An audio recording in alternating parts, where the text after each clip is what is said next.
اعوذ باللہ من الشیطان الرجیم، بسم اللہ الرحمن الرحیم۔ ان صلاتی و نسکی و محیای و مماتی للہ رب العالمین۔ بے شک میری نماز، میرے تمام مراسم عبودیت، میری زندگی اور میری موت، سب کچھ اللہ رب العالمین کے لیے ہے۔ اور نا مناسکنا، اللہ تعالیٰ سے دعا ہے کہ اللہ تعالیٰ ہمیں مراسم عبودیت کے طریقے بہترین انداز میں سکھا دے۔ اس حوالے سے بڑی اہم بات یہ ہے کہ جو حضرت ابراہیم علیہ السلام کا اسوہ مبارک اور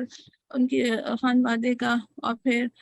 اس سے ہمارے لیے کیا سبق حاصل ہوتا ہے، اس پہ تھوڑی سی گفتگو کر لیتے ہیں۔ ان اول بیت وضع للناس الذی ببکۃ مبارکا وہدی للعالمین فیہ آیات بینات، سورہ ال عمران کی آیت ہے۔ اب اگر ہم دیکھیں کہ آیات بینات جو ہے، تھوڑا سا اس کے اوپر دیکھ لیتے ہیں کہ جس طرح ابھی ہم دیکھ رہے ہیں کہ مکے کی جو وادی ہے، اور جیسے اس میں نہ کوئی سبزہ اگتا تھا اور نہ ہی کوئی پانی کا بندوبست تھا، ایسی بے آب و گیا وادی میں اللہ سبحانہ تعالیٰ کا پہلا گھر، اس کے گرد اشاق کا ایک بےتاب ہجوم دنیا کے گوشے گوشے سے کھنچ کر اب ہم دیکھ رہے ہیں کہ پروانہ وار وہاں پر جمع ہو رہا ہے، اور ہزاروں سالوں سے ایسے ہی ہوتا چلا آ رہا ہے۔ اور ہمارے لیے یہ گھر مرکز زندگی کا مقام رکھتا ہے۔ اور ان آیات میں اگر ہم دیکھیں، ویسے تو بہت ساری نشانیاں ہیں، لیکن بنیادی طور پہ اس میں سب سے نمایاں جو ہے وہ اخلاص، محبت، اطاعت، وفاداری کے نقوش ہیں، جو کہ حضرت ابراہیم علیہ السلام، جو کہ سلسلہ رشد و ہدایت کے پہلے امام ہیں، انہوں نے اس گھر کے ایک ایک پتھر پر اور ایک ایک چپے پر کس طرح سے اس کو نصب کیا اللہ کے راستے میں، اور اللہ سبحانہ تعالیٰ کی بندگی کی خاطر وطن چھوڑا، اور اپنے اکلوتے بیٹے کو اور اپنی تنہا بیوی کو یہاں پر اس کی گھر کی دیوار میں لا بسایا، اور اپنے ہاتھوں سے اس گھر کی دیواریں چنی، اور پھر اللہ کے حکم کے مطابق اس کو طواف، اعتکاف، قیام، رکوع سجود کا مرکز بنایا، اور اپنے اکلوتے بیٹے کی یہاں پر قربانی بھی پیش کی، اور پھر جو دعا کی وہ اللہ سبحانہ تعالیٰ کی مشیت کو ظاہر کرتی ہے کہ ربنا وابعث فیہم رسولا منہم یتلو علیہم آیاتک ویعلمہم الکتاب والحکمہ ویزکیہم انک انت العزیز الحکیم، کہ اسی مقام کو جو رشد و ہدایت کے سلسلے کے آخری امام نبی کے محمد صلی اللہ علیہ وسلم کی بعثت اور امت مسلمہ کو اس یہاں کا اس کے لیے اس گھر کو مرکز بنانے کا جو فیصلہ تھا، اس دعا کے ذریعے سے اس کے الفاظ میں ظاہر ہو رہا ہے۔ پھر ہم دیکھتے ہیں کہ یہ جو ورثہ ہے حضرت ابراہیم علیہ السلام کا، جیسا کہ آتا ہے سورہ حج میں، ملت ابیکم ابراہیم هو سماکم المسلمین، کہ قائم ہو جاؤ اپنے باپ ابراہیم کی ملت پر، اللہ نے پہلے بھی تمہارا نام مسلم رکھا تھا۔ تو یہ گھر، خانہ کعبہ اور یہ مبارک شہر مکہ، ان تمام بے مثال روایات جو ہیں جو ہم دیکھتے ہیں اس کا امین بن گیا ہے، جیسے کہ بعثت محمدی صلی اللہ علیہ وسلم، پھر قرآن کے نزول، پھر دعوت کے جو مراحل تھے، پھر جہاد اور ہجرت کے تمام ابواب جو ہم سیرت میں ملتے ہیں، وہ دراصل حضرت ابراہیم کے ہی ورثے کی ایک شکل میں مطلب اس صورت میں محفوظ ہیں۔ پھر ہم دیکھتے ہیں کہ سورہ آل عمران میں آتے کہ من دخلہ کان آمنا، کہ اس کو جائے امن اللہ سبحانہ تعالیٰ نے بنا دیا کہ جو یہاں پر داخل ہوتا ہے اس کی جان و مال سب محفوظ ہو جاتے ہیں۔ اور برسوں سے ایسا ہی ہوتا چلا آیا کہ اس دور میں جب کہ امن جو ہے وہ بہت مشکل ہی سے نصیب ہو پاتا تھا، اس کو بنا دیا۔ تو اب ہم یہ دیکھتے ہیں کہ اس مرکز کا جو مقصد تھا، یعنی دین کا احیاء، اور تو اگر اس کو انسان اختیار کر لیتا ہے، جیسے کہ آتا ہے نا کہ اسکول فی السلم کافہ کے پورے اسلام میں داخل ہو جاؤ، تو جو اس میں داخل ہو گیا اس مرکز ہدایت میں، تو اس کے لیے کیا ہے کہ وہ اس کے قلب اور روح اور سب فکر اور اس کی انفرادی اجتماعی زندگی سب کچھ محفوظ ہو جاتے ہیں، اس کا اخلاق، کردار۔ اور اس کے علاوہ اگر دنیا میں جیسے ہم دیکھتے ہیں کہ انسان مشکل کا شکار ہے، خوف کا، ظلم کا، فساد کا، اور سب سے بھی امن حاصل ہو جائے گا، اور دنیا و آخرت کی بگاڑ اور تباہی سے بھی امن حاصل ہو سکتا ہے اگر انسان جو ہے وہ اس ہدایت میں داخل ہو جائے اور اس ہدایت کو اختیار کر لے۔ وَلِلَّهِ عَلَى النَّاسِ حِجُّ الْبَيْتِ مَنِ اسْتَطَاعَ إِلَيْهِ سَبِيلًا، کہ جو ایک دفعہ صرف خانہ کعبہ سے جو یعنی یہ بات کہ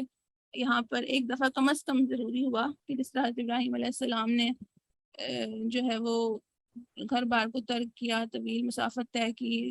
اور دنیا کا لباس اتار کر وہ جو ہے وہ تقوی کا لباس اختیار کیا، تو یہ سب انسانوں کے لیے صراط مستقیم پر چلنے کے لیے ضروری ہوا کہ وہ مسلمانوں کے لیے ضروری ہوا کہ حضرت ابراہیم کے اس طریقے کی پیروی کریں. اور جس طرح انہوں نے وہاں پر وقت گزارا، اسی طرح سے مسلمانوں کے لیے بھی ضروری ہوا کہ کم از کم ایک دفعہ کہ جب اس کے پاس استطاعت ہو تو وہ اس گھر کا حج کرے، اور جو رب البیت کی جو دربار ہے وہاں پر عرفات کے میدان میں حاضری دے. احرام کے حوالے سے بات یہ کہ اس میں در حقیقت اس کا اظہار ہے کہ انسان سارے لبادے اتار کر صرف بندگی کا لباس پہن لیتا ہے، اور ہر طرح کی کبریائی کا شائبہ ختم کر کے عاجزی کا احساس بیدار ہونا لازمی ہے. پھر دوسری بات کہ جو کسی بھی قسم کی لسانیت یا قومیت کا فرق جو ہے وہ ایک طرح سے مٹ جاتا ہے. تو جیسے کہ تمام اقوام اسی لباس میں کے لوگ اسی لباس میں ہوتے ہیں، ایک ملت بن جاتے ہیں. ملت کا ایک طرح سے اظہار ہے، ملت کا ایک شعار ہے احرام. اور پھر جیسے کہ 2 سفید چادریں اس میں ہوتی ہیں، تو جس طرح کفن کی پہننے کی بات کہ اس طرح کفن بردوش رہ کر جہاد کے لیے اپنے آپ کو تیار کرنا. پھر جو احرام کی پابندیاں ہیں وہ جب اختیار کر لیتا ہے انسان تو پھر کیا ہے کہ سراپا سلامتی بن جانے کا سبق جو ہے وہ اس سے لیتا ہے. پھر جس طرح سے زینت اور لذت حرام ہو جائے، حرام کر لیتا ہے اس حالت میں اللہ کے حکم سے، تو در حقیقت وہ ایک رب سے لو لگانے کی مشق کرتا ہے. لیکن جب ہم دیکھتے ہیں کہ ایک ہی دفعہ خالی یہاں پر پہنچ جانا ہدایت کے لیے کافی نہیں ہے، یا ہر شخص کے پاس اطاعت بھی نہیں ہوتی، تو پھر کیا ضروری ہوا کہ جیسا کہ سورہ بقرہ میں دوسرے پارے کے آغاز میں ہم کئی دفعہ یہ آیت پڑھتے ہیں وَحَيْثُ مَا كُنْتُمْ فَوَلُّوا وُجُوهَكُمْ شَطْرَهُ، کہ جہاں کہیں بھی تم ہو اسی طرف منہ کر کے یعنی رخ کر کے نماز پڑھ لیا کرو، یعنی خانہ کعبہ کی طرف. تو پھر کیا ضروری ہوا کہ ہر لمحہ ہر لہجہ انسان اللہ کے ساتھ جڑا رہے، اور کم سے کم 5 دفعہ کسی بھی مشغولیت میں ہو، کسی مصروفیت میں ہو، کوئی دلچسپی میں ہو، وہ اس رب کعبہ کے ساتھ اپنے آپ کو جوڑے رکھے اور اس گھر کی طرف رخ کر کے جو ہے وہ تعلق کا اظہار کرے نماز کی شکل میں. اور مطلب یہ بات کہ جس طرح ہم اس طرف ہم کلام ہوتے ہیں اللہ سے نماز کے دوران، یا اس طرح رخ کر کے ہم نماز پڑھتے ہیں، جھک جاتے ہیں اللہ سبحانہ تعالیٰ کے آگے، تو یہ ہماری زندگی کو اصل میں وہ رخ عطا کرتا ہے، وہ رنگ عطا کرتا ہے، اور وہ ساخت عطا کرتا ہے جو کہ ہمیں اللہ تعالیٰ کو ہم سے مطلوب ہے. پھر ہم یہ دیکھتے ہیں کہ جو جتنا بھی دنیا میں ہم فساد اور فتنہ اور ظلم دیکھ رہے ہیں، اور امت مسلمہ کا حال ہم دیکھتے ہیں کہ ذلت و مسکنت کا شکار ہے، اور کچھ نہیں تو باہمی افتراق اور عداوت کا بھی ہم دیکھ رہے ہیں کہ اس کے نتائج بھگت رہے ہیں. غیروں کا تسلط ہے، ذہنی بھی غلامی ہے، اور جسمانی غلامی، ہر طرح کی غلامی کا بھی شکار اگر امت نظر آتی ہے. تو اس سب حالات میں امت مسلمہ کے لیے وہی طریقہ کار بتا دیا گیا جیسے کہ بچے کو، مضطرب بچے کو ماں کے سینے سے چمٹ کر امن اور اطمینان نصیب ہوتا ہے، اسی طرح انسانیت کو بھی اسی شکل میں فلاح نصیب ہوگی کہ وہ رب کعبہ کے ساتھ اپنے تعلق کو مضبوط کر لے. وَمَن يَعْتَصِم بِاللَّهِ فَقَدْ هُدِيَ إِلَىٰ صِرَاطٍ مُسْتَقِيمٍ، کہ جو اللہ کا دامن مضبوطی کے ساتھ تھامے گا وہ ضرور ہدایت پالے گا. اور اسی طرح جڑ جائے اللہ سے جیسا کہ جڑنے کا حق ہے، یعنی وہ تمام طریقے جو ہم قرآن پڑھنے کے ساتھ سیکھتے چلے جا رہے ہیں تو ان سب کو زندگی میں اختیار کر لے، یعنی اعتصام باللہ. اور پھر یہ بات کہ در حقیقت جتنی بھی ملتیں ہمیں نظر آتی ہیں، جتنے دیگر اقوام نظر آتے ہیں، ان سب میں کیا ہے کہ وہ کوئی لیبل اختیار کر لیا جائے تو وہ بات ہو کہ وہ ہدایت پالیں گے. یہودی کا لیبل ہو یا نصرانی کا، ایون محمدی کا لیبل بھی، کوئی بھی ایک لیبل چسپاں کر لینے سے ہدایت نہیں حاصل ہوتی، بلکہ ہدایت اس طریقے کو اختیار کر لینے سے حاصل ہوگی جو کہ حضرت ابراہیم علیہ السلام نے اختیار کیا، یعنی قل بل ملت ابراہیم حنیفا وما کان من المشرکین، کہ سب کو چھوڑ کر ابراہیم کا طریقہ، اور ابراہیم مشرکوں میں سے نہ تھا. اور وہ طریقہ کیا تھا کہ شرک سے پاک زندگی گزارنا اور اپنے آپ کو اللہ کی بندگی کے لیے یکسو کر لینا. کہ ہم نے سورہ نام میں بھی پڑھا اور جگہ بھی دیگر جگہ پہ بھی ہم حضرت ابراہیم کا کردار پڑھتے چلے آئے ہیں کہ انہوں نے ہر ڈوبنے والی چیز کو، اور جو کہ اللہ کے سوا ہم دیکھتے ہیں کہ ہر چیز ڈوب جانے والی ہے، فنا ہو جانے والی ہے، ہر ڈوبنے والی چیز کی محبت کو ترک کر کے تمام چمکتے دمکتے سورج چاند ستارے سب کو کے طلسم کو توڑ کر وہ صرف اور صرف اللہ کی طرف اپنی زندگی کا رخ کر لیا تھا، اور اپنی شخصیت کا، اپنی زندگی کا رخ قبلہ اسی اللہ سبحانہ تعالیٰ کی ذات کو بنا لیا تھا، اور انہوں نے کیا کہا تھا لا احب الافلین، کہ میں ڈوب جانے والوں کو پسند نہیں کرتا۔ تو اب ہم یہ دیکھیں نا کہ ان کا جو اسوہ ہے، جو کہ اسلام اور حنیفیت سے ہم دیکھتے ہیں کہ عبارت ہے، اور اسی طرح حج اور استقبال قبلہ کا عمل بھی ہمیں بندگی رب کے اس رنگ میں رنگنے کے لیے ہے، جس کی شان ہمیں حضرت ابراہیم علیہ السلام ان کی آل کی زندگی میں ہمیں ملتا ہے۔ توحید خالص ہے، اخلاص، وفاداری اور یکسوئی۔ تو جب ان کی ہم دیکھتے ہیں کہ آل میں جب یہ وعدہ تھا کہ دنیا میں بھی امامت حاصل ہوگی اور آخرت میں بھی جنت اور سرفرازی، تو پھر ہمارے لیے کسی اور طریقوں کو اختیار کرنے میں وعدہ کیسے پورا ہو سکتا ہے؟ یہ ہم حج بھی کریں، عمروں کے لیے بھی جائیں، خانہ کعبہ کی طرف رخ کریں، لیکن ہماری زندگی پہ وہ رنگ نہ چڑھے جو کہ حضرت ابراہیم کا رنگ تھا، تو اس سے بڑھ کر پھر کیا بدنصیبی ہو سکتی ہے؟ اسی لیے ہم دیکھتے ہیں کہ سورہ نور کی اس آیت میں استخلاف فی الارض کا جو وعدہ ہے، غلبہ دین کا وعدہ اور خوف سے نجات اور امن کا وعدہ، یہ سارے وعدے بھی اسی صورت میں مشروط ہیں، جیسے کہ فرمایا وعد اللہ الذین آمنوا منکم وعملوا الصالحات لیستخلفنہم فی الارض کما استخلف الذین من قبلہم وليمكنن لهم دینہم الذی ارتضی لهم وليبدلنہم من بعد خوفہم امنا یعبدوننی لا یشرکون بی شیئا ومن کفر بعد ذلک فاولئک هم الفاسقون، کہ اللہ نے وعدہ فرمایا ہے کہ ان لوگوں کے ساتھ جو تم میں سے ایمان لائے اور نیک عمل کریں ان کو اسی طرح زمین میں خلیفہ بنائے گا جس سے ان سے پہلے گزرے ہوئے لوگوں کو بنا چکا ہے، ان کے لیے ان کے دین کو مضبوط بنیادوں پر قائم کر دے گا جسے اللہ نے ان کے حق میں پسند کیا، اور ان کی موجودہ حالت خوف کو امن سے بدل دے گا۔ بس وہ میری بندگی کریں اور میرے ساتھ کسی کو شریک نہ کریں، اور جو اس کی بات کو بھی کرے تو ایسے ہی لوگ فاسق ہیں۔ تو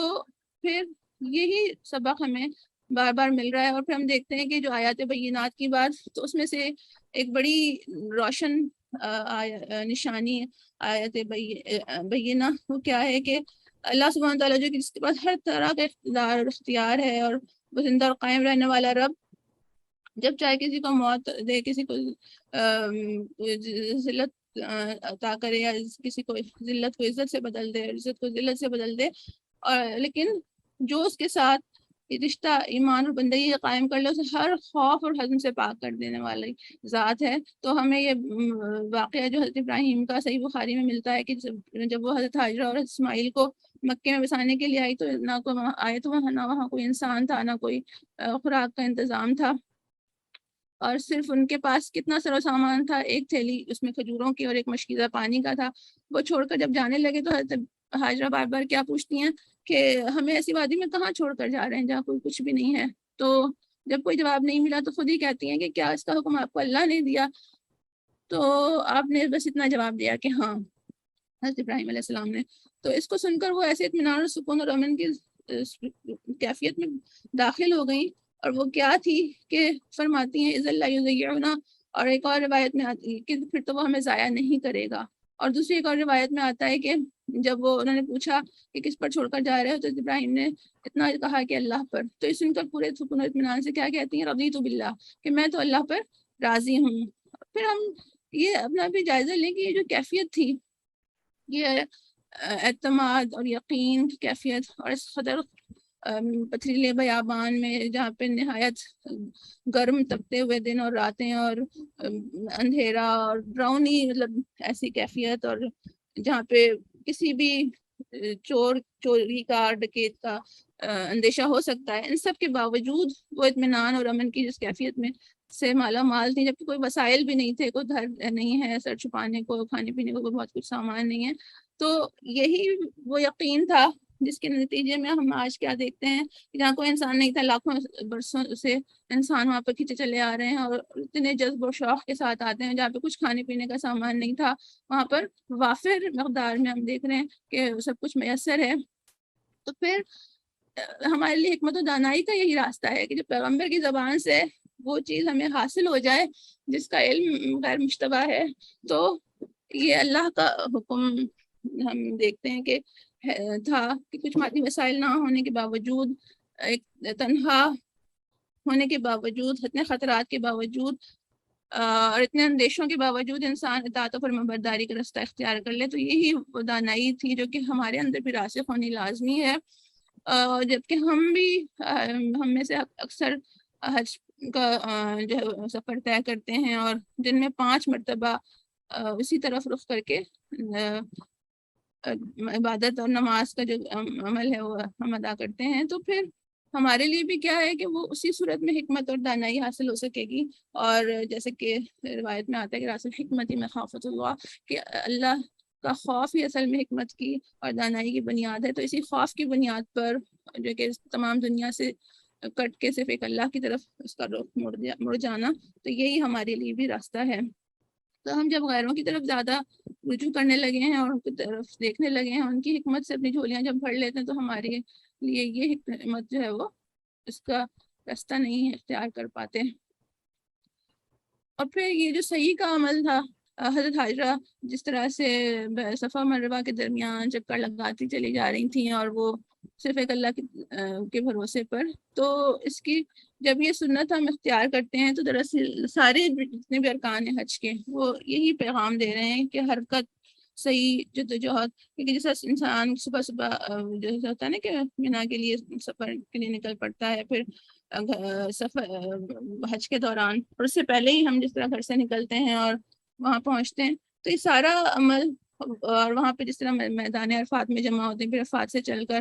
مغرب ہوتے ہی چل پڑتے ہیں اور دونوں نمازیں مزدلفہ میں ادا کرتے ہیں، اور اس کے بعد اصل مغرب کی، اور اس کے بعد پھر رات کی چند گھڑیاں مزدلفہ میں گزار کر صبح مینا پہنچتے ہیں، پھر اس کے بعد وہاں سے مکہ کی طواف صحیح۔ تو یہ کیا پیغام ہے کہ انسان جس طرح جس چیز کی جدوجہد کرتا ہے، اس کے جو وہ بھی مطلوب ہے، یعنی صرف ارادہ مطلوب نہیں ہے۔ جیسا کہ سورہ نجم میں آتا ہے کہ لَيْسَ لِلْإِنسَانِ إِلَّا مَا سَعَىٰ، کہ ہر انسان کے لیے وہی کچھ ہے جس کے لیے وہ صحیح کرے۔ اور سورہ بنی اسرائیل میں آتا ہے کہ وَمَنْ أَرَادَ الْآخِرَةَ سَعَىٰ لَهَا سَعْيَهَا وَهُوَ مُؤْمِنٌ فَأُولَٰئِكَ كَانَ سَعْيُهُمْ مَشْكُورًا، کہ جو آخرت کا ارادہ کرے اور اس کے لیے صحیح کرے جیسا کہ صحیح کا حق ہے، تو اس کی کوشش کی پوری قدردانی کی جائے گی۔ تو یہی اصل میں پیغام ہے کہ بندہ جو ہے وہ اپنی کوشش بھی پوری کرے، اپنے آپ کو اللہ کے لیے خالص کر کے، اور تو پھر جیسے ہم دیکھتے ہیں کہ پسیلی وادی میں جو چشمہ کس طرح سے پھوٹ پڑتا ہے، تو یہ وہ صحیح کے نتیجے میں جو کہ سایہ ہوا مومن فاولئک کان سعیہم مشکورا، کہ جیسا کہ حق ہے تو پھر اس کی اس طرح سے قدردانی کی جائے گی۔ پھر جس طرح منا میں ہم دیکھتے ہیں کہ قربانی کی یادگار کے تمام کوشش اور جدوجہد، اس کا کیا ہمیں پیغام ملتا ہے کہ تمام وسائل کو بھی اختیار کیا جائے، اور کوشش اور جدوجہد میں کوئی کسر نہ چھوڑی جائے، اور ہر ممکن بہتر سے بہتر تدبیر کی جائے، لیکن بھروسہ اور نظر صرف تدبیر رب پر ہی رکھنی لازمی ہے۔ اور اس کے نتیجے میں پھر کیا جو خوبیاں ہم سے مطلوب ہیں وہ کیا ہیں کہ جو توحید کے اقرار کے ساتھ ساتھ خود سپردگی جانثاری اور اخلاص کے ساتھ، اور پھر ہمیں اس کا پیغام تکبیر، یعنی اللہ ہی کی کبریائی کو بلند کرنا، اللہ کے نام کو بلند کرنا، پھر شکر گزاری اور تقوی، یہ ساری وہ خصوصیات ہیں جو کہ اس قربانی کے نتیجے میں ہمارے اندر اللہ سبحانہ تعالیٰ پروان چڑھاتے ہیں۔ تو ہمیں پھر کیا جائزہ لینا ہے کہ کیا ہم قربانی کے لیے تیار ہیں، ہر طرح کی قربانی، اپنے آرام کی، خواہشات کی، مفاد، مصروفیات، جو مشاغل ہیں، پھر ہماری عزیز ترین اشیاء جو اللہ کے راستے میں ہم قربان کر سکیں، پھر جذبات، تعلقات، بعض اوقات مطلب معاملات میں جو مشکلات پیش آتی ہیں، تو وہ جذبات کی کو بھی ہمیں اللہ کے لیے اس کو قربان کرنا پڑتا ہے، پھر تعلقات اور معاملات کو بھی ہمیں دیکھنا ہے، پھر نظریات، اور اس کے علاوہ ذوق ہے، مال، جاہ، آسائشات، معیار زندگی، ضروریات زندگی، ان سب کو ہمیں دیکھنا ہے کہ ہم اللہ کے راستے میں قربانی کے لیے کیا ہم تیار ہیں، اور کیا ہم استقامت کے ساتھ معاملات درست رکھنے کے لیے، اللہ کی راہ میں نکلنے کے لیے اور دین میں سبقت کے لیے قربانی دے سکتے ہیں۔ اور اس کا ایک پیغام یہ بھی ہے کہ اللہ کے نام کے علاوہ کسی ذبیحے سے بچنے والے ہوں، اور پھر رزق کے اندر بھی جائزہ لیں کہ حرام آمدنی تو اس کے اندر ہمارے داخل نہیں ہو رہی، اور اس کے علاوہ تمام حرام افعال سے بھی بچنے کی کوشش۔ پھر یہ کہ حلال اور حرام کا اختیار جو ہے وہ اللہ کے سوا کسی اور کے لیے نہیں ہے، اس چیز کا بھی ہمیں جائزہ لینا ہے کہ ہماری زندگی میں کیا یہ چیز شامل ہے کہ ہم اپنے زندگی میں حلال و حرام مقرر کرنے کا اختیار اللہ ہی کو دینے کے لیے تیار ہیں۔ پھر اس کے بعد ایک میسج یہ بھی ہے کہ امت مسلمہ جس طرح حج کی کیفیات میں اکٹھے ساری جو مناسک حج کی کیفیات ہیں اس میں شریک ہوتی ہے، تو اس میں ہم اجتماعیت کو ایک محسوس کرنے والے ہیں یا نہیں۔ پھر جو ہمدردی کا عمل قربانی کے ذریعے سے سکھایا جا رہا ہے اس میں بھی اپنے آپ کو شریک کرنا۔ پھر شاعر اللہ کے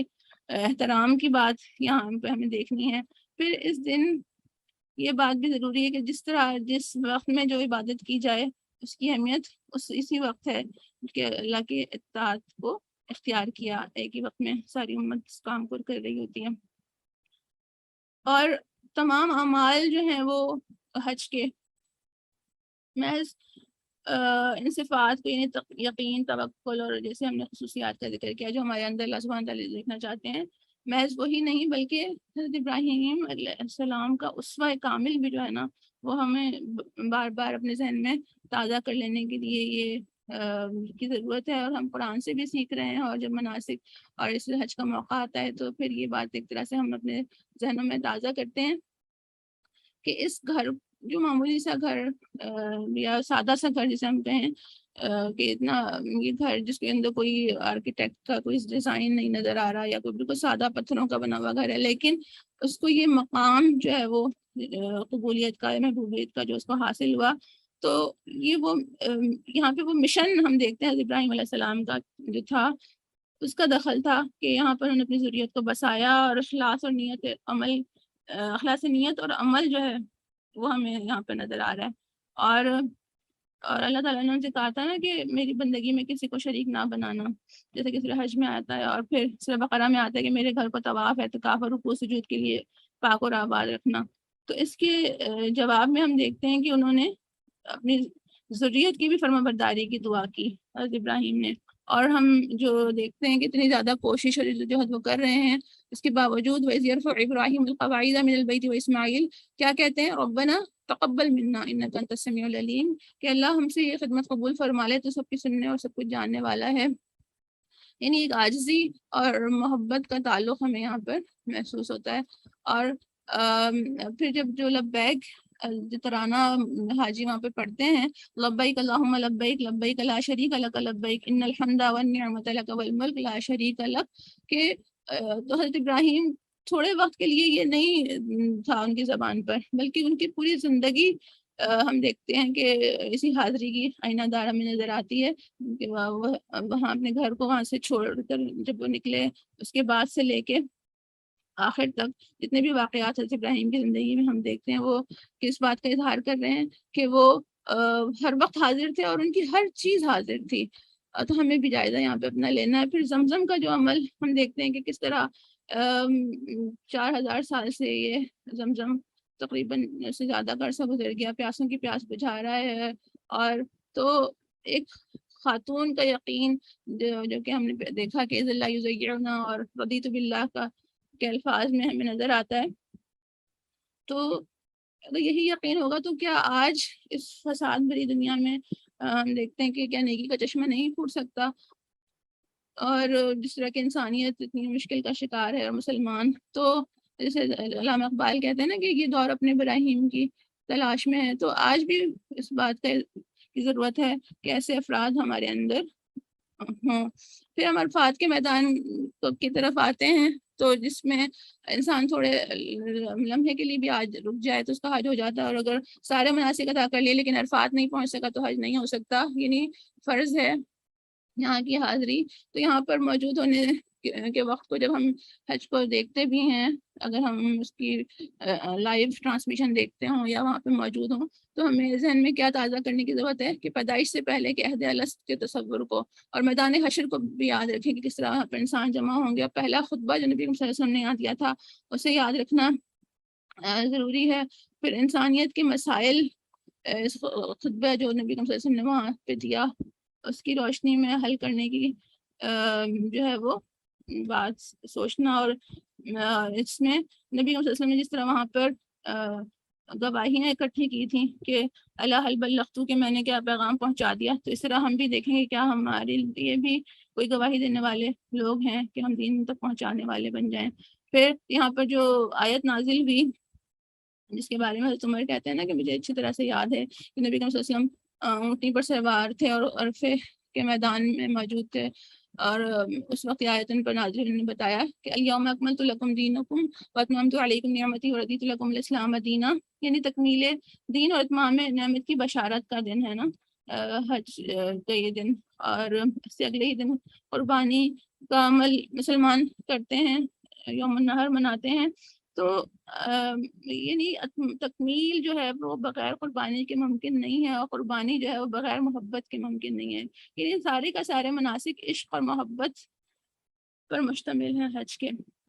تو ہمیں یہاں پر اجتماعیت کی اہمیت کو محسوس کرنے کی ضرورت ہے, اور اسی طرح جو مسلم اور اسلام کی قوت جو ہے وہ اس کا مظاہرہ کرنا ہے, تعصبات کو ختم کر کے مل کر مسائل کے حل کی کوشش کرنی ہے. اور یہ بات پر یقین ہو کہ قرآن مجید جو ہے اس کی تکمیل کی خوشی ہم یہاں پر منا رہے ہیں عید الاضحیٰ کی شکل میں. تو جس طرح اس وقت دین غالب ہو گیا تھا تو ہمارے ذہن میں کیا بات ہو کہ ہم اس کو وہی مقام دلانے کی جدوجہد کرنے والے بن جائیں. اور ہم یہ دیکھتے ہیں کہ جتنی بھی چیزیں ممکن ہوئی حضرت ابراہیم کے لیے جو انہوں نے کیا, تو سب کی بنیاد کیا تھی کہ والذین آمنوا اشد حبا للہ, کہ اہل ایمان کے دل میں یعنی جو محبت ہے وہ سب سے شدید اللہ ہی کی ہوتی ہے. تو اتنے سارے مناسک ادا کر لینے کے بعد اور اتنے سفر طے کر لینے کے بعد بھی اگر ہمارے اندر صالحیت پیدا نہ ہو, ہماری سوچ اور شخصیت اور زندگی میں کوئی تبدیلی نہ آئے, تو پھر ہمیں جائزہ لینے کی ضرورت ہے کہ وہ جو استعداد حضرت ابراہیم کے اندر پیدا ہوئی کس وجہ سے ہوئی کہ وہ آخر وقت میں جو آخری جو قربانی سے مطلوب ہوئی کہ بیٹے کے گلے پر بچھوری رکھنے کو تیار ہو گئے. تو کیا ہم اپنا جائزہ لے کے دیکھیں ہمارے اندر وہ محبت کی کیفیت کس حد تک موجود ہے کہ جب ان کو آزمایا گیا تو وہ ان ساری آزمائشوں میں پورے اتر گئے. تو پھر اللہ سبحانہ تعالیٰ نے کہا فَأَتَمَّهُنَّ کہ جب وہ ان کی پھر جب وہ پورے کے پورے اس میں کامیاب ٹھہرے تو ان کے لیے پھر کیا وعدہ ہوا, یعنی جاعلک للناس اماما, یعنی امامت کا. اور انہوں نے کہا کہ وہ من ذریتی کہ کیا میری اولاد کے لیے بھی وعدہ ہے, تو انہوں نے کہا کہ لا ینال عہد الظالمین, کہ ظالموں تک یہ عہد نہیں پہنچے گا, یعنی اس کا کوئی وعدہ پورا ہونے کا کوئی وہ نہیں ہے سوال. تو پھر اطاعت جو ہے وہ محبت کے ساتھ مشروط ہے اور جائزہ لینے کی ضرورت ہے.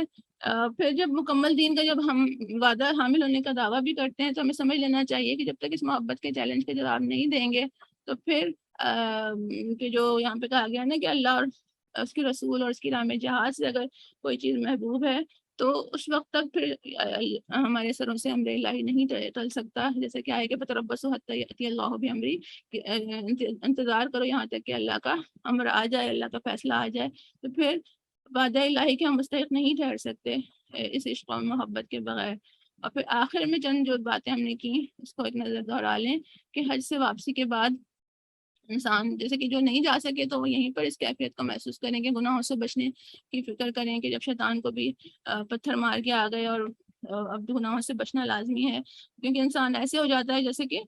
بالکل نومولود بچہ گناہوں سے پاک ہوتا ہے. تو وہی والی کیفیت ایک حاجی کی ہوتی ہے. پھر دن میں 5 دفعہ اسی بیت اللہ کی طرف رخ کرنا ہے اور اپنے دل اور عمل کو یکسو کرنا ہے کہ نماز بھی رب سے ملاقات ہے. اور پھر وہ اس قافلے میں اپنے آپ کو محسوس کرنا جو جیسے کہ انبیاء کا قافلہ ہے اور سالوں سے یہ حج کا عمل